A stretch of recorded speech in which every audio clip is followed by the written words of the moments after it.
So Steven Universe movie aired, and I just want to say this movie was completely it blew my expectations out of the water. It went really well. It was really good, and I didn't expect it to be this good. This is the Universe's first time working on a movie with this show, and kind of they only had an hour and 30 minutes to work with, so I wasn't expecting, such a good movie. I mean, I knew that it was going to be good, but I didn't expect it to be this great and for me to, love it so much, because I don't have much to complain about it. So that's why I was kind of iffy to make a review about this movie, because I loved it so much. Every review has to have something to have a gripe about. And I only have about like one or two gripes with this movie, and I'll get into that. But yeah, I just want to say straight off the bat, this was a solid movie. It was really good. I loved it, and we were all waiting for about a year for this movie to come out, and it's finally out, and it was good. The 2-year time skip was great. They covered that up in a pretty good way. I do think that there's still stuff that I want to know about, like what happened during that 2-year time skip, but I think with what we've seen in the movie, it's very clear that they were working on rebuilding Earth and rebuilding Homeworld, and getting everything settled and all that. So that's the obvious things, but I kind of want to see that happening. Maybe we'll see like flashbacks and all that in season 6. Maybe there'll be like certain filler episodes where there's like flashbacks of what happened, kind of like in Naruto Shippuden after the pain attack. When they were rebuilding the village, there's like a bunch of flashback episodes that were like kind of filler, just showing everything that happened before and like backstories and all that. So if we get something like that in season 6, I think that will kind of make up for that. But overall, this movie was really good. The animation was amazing. I think it's some of the best animation that Steven Universe has had. It definitely lived up to Change Your Mind in terms of animation, but Change Your Mind was a little bit better in my opinion. There might be people who disagree, but I think that a lot of people will agree that Change Your Mind had really good animation, and it was really, really good. But yeah, this movie had really great animation. The sequences, the music sequences were great. The music was great for the movie. Also, I loved the music. It was really good. I loved, how every character kind of shined in the movie. Even Greg had his shine in the movie, especially since he fused with Steven, and that was also a really good part. But I'll get into my gripe with that in a little bit too. But yeah, the animation was great, especially during certain sequences like the fusion. Just in general, the animation was great. I think my one gripe with this is that it was just so short that it felt like certain things didn't, work too well, and kind of certain things didn't have a very good effect on me in terms of like me being really hyped for it and soaking in that moment. Like for example, the Steven and Greg fusion was great, right? It took time to build up to this movie to get that fusion finally, because a lot of people we got that tease of Rose and Greg fusion a couple seasons back, and then people were making theories about Greg and Steven fusing, and then it kind of died down, and then people were like talking about it again, and now we got it. So yeah, of course that moment was epic and it was great, but at the same time I feel like I couldn't soak it in as well, because straight after that happened, we went straight into the next forward. We went forward with the plot, so I didn't have enough time to soak in that whole moment, and but it didn't take too much away from that moment either. It was really great, and it was definitely a top tier moment in the movie. But I feel like the short runtime affected the movie for not too much, but also affected it in a way where it was like it kind of made things feel a little bit rushed and a little bit not fit too well into the movie, or just rushed and all that. But other than that, the movie was great.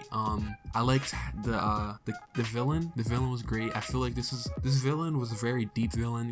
She was silly and those other parts, and she's a goofy villain. But if you think about it, this villain was probably Steven Universe's best take on mental health. And we know Steven Universe, the Crew Universe takes a lot of time to represent real world problems, and it shows minorities and stuff like that, and I feel like something that was inevitable for them to cover was mental health, something like that. And I'm not sure if there's anything else that was like a villain like this or a character like this in the past of Steven Universe, but I feel like this was definitely the show's it was a really good take on mental health, and I'm really happy with how it turned out. I'm not a therapist, so I can't speak on it, but I do want to make a video about how good this character's take, or the show's take, or the movie's take was on mental health with this villain, because this villain had a really bad tortured past. It it went from all types of themes, you know, hatred, depression, you can even see like PTSD, you know, she's afraid of being lied to again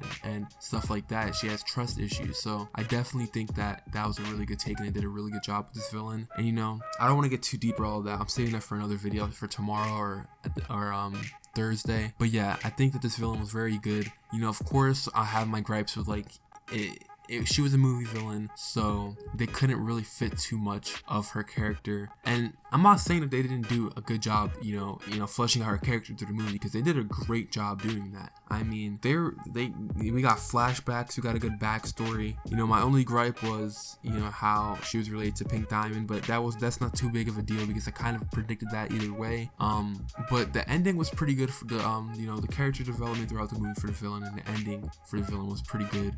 You know, a lot of people, I try to predict that she wasn't get redeemed, or I hope that she wouldn't, you know, because I kind of want to see something different for the show. But I think that they fit this villain's redemption in this movie, you know, very good and very thorough, and I'm pretty happy with how it turned out. I do think that this villain is going to show up sometime in season 6 and in the future of Steven Universe, because, you know, she's pretty much completely redeemed. You know, now she's with the diamonds. I'm kind of going to explain that and break it down a little bit, the ending for this villain in this video, you know, right now.